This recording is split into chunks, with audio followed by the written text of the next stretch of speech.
ಆಚಿ ಮಸಾಲ. ಎಂತ ಅಡಿಗೆಯ ರುಚಿಯಾಗೋ ರಹಸ್ಯವು 20 ರೂಪಾಯಿ. ಗದಗ ಜಿಲ್ಲಾಡಳಿತದ ನಿರ್ಲಕ್ಷ್ಯದ ಪರಿಣಾಮ ಮುಖ್ಯ ಪಶು ವೈದ್ಯಾಧಿಕಾರಿ ಹುದ್ದೆ ಖಾಲಿ ಉಳ್ಕೊಂಡಿದೆ. ಸರ್ಕಾರದ ಆದೇಶ ಇದೆ, ಆದರೆ ಖಾಲಿ ಹುದ್ದೆಗೆ ಅಧಿಕಾರಿಯನ್ನ ಜಿಲ್ಲಾಡಳಿತ ನಿಯೋಜನೆ ಮಾಡಿಲ್ಲ. ಇದಕ್ಕಿಂತ ವಿಪರ್ಯಾಸ ಮತ್ತೊಂದಿಲ್ಲ. ದೇವರು ಕೊಟ್ಟರು ಪೂಜಾರಿ ಕೊಡಲ್ಲ ಅಂತಾರಲ್ಲ, ಅದು ಹೀಗೆ ಆಗಿದೆ. ಈ ನಿಟ್ಟಿನಲ್ಲಿ ರೈತರು ತಮ್ಮ ಆಕ್ರೋಶವನ್ನು ವ್ಯಕ್ತಪಡಿಸಿದ್ದಾರೆ.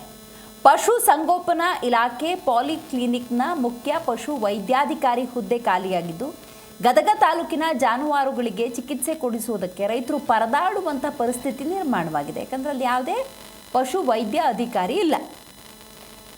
ಮೂಲ ಇಲಾಖೆಗೆ ವಾಪಸ್ಸಾಗುವಂತೆ ವೈದ್ಯಾಧಿಕಾರಿಗೆ ಪಶು ಸಂಗೋಪನಾ ಇಲಾಖೆ ಆಯುಕ್ತರು ಆದೇಶಿಸಿದ್ದಾರೆ. ಆದರೆ ಇಲಾಖೆ ಆದೇಶವನ್ನು ಜಾರಿಗೊಳಿಸುವುದಕ್ಕೆ ಜಿಲ್ಲಾಧಿಕಾರಿ ಹಿಂದೇಟು ಹಾಕ್ತಿದ್ದಾರೆ ಎನ್ನುವಂಥ ಆರೋಪ ಕೇಳಿಬಂದಿದೆ. ಜಿಲ್ಲಾಧಿಕಾರಿ ಸಿಎನ್ ಶ್ರೀಧರ್ ವಿರುದ್ಧ ರೈತರು ತಮ್ಮ ಆಕ್ರೋಶವನ್ನು ವ್ಯಕ್ತಪಡಿಸಿದ್ದಾರೆ. ಕೂಡಲೇ ಖಾಲಿ ಹುದ್ದೆಯನ್ನು ಭರ್ತಿ ಮಾಡಿ ಜಾನುವಾರುಗಳ ಚಿಕಿತ್ಸೆಗೆ ಅನುಕೂಲ ಮಾಡಿಕೊಡ್ಬೇಕು ಅಂತ ಒತ್ತಾಯಿಸಿದ್ದಾರೆ.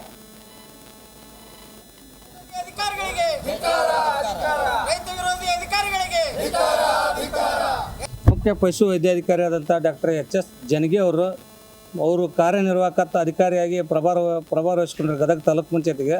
ಇವರನ್ನು ಈ ತಕ್ಷಣದಿಂದ ಇವರನ್ನು ಸೇವೆಯಿಂದ ಬಿಡುಗಡೆಗೊಳಿಸಬೇಕು. ಇವರ ಮೂಲ ಇಲಾಖೆಯಾದ ವೆಟೆನರಿ ಪಾಲಿಕ್ಲಿನಿಕ್ಗೆ ಕಳಿಸ್ಕೊಡ್ಬೇಕು ಅಂತೇಳಿ ಸರ್ಕಾರ ಜುಲೈ 10ರಂದು ಆದೇಶ ಮಾಡ್ತು. ಇವತ್ತಿಗೆ 1 ತಿಂಗಳಾಯಿತು.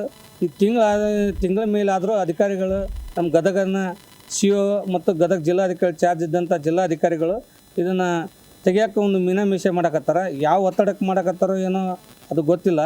ಆದರೆ ಇಲ್ಲಿ ದನಕರಿ ಇವತ್ತು ಗದಗ ಜಿಲ್ಲೆಯಲ್ಲಿ ಗದಗ ತಾಲೂಕು ಎಚ್.ಎಸ್. ಜನಗ ಅಂಥೇಳಿ ಪಶು ವೈದ್ಯ ಅಧಿಕಾರಿಗಳು ಅವರು ಮಾಡುವಂಥ ಕಾರ್ಯನಿರ್ವಹಣೆ ಸ್ಥಗಿತಗೊಂಡೈತಿ.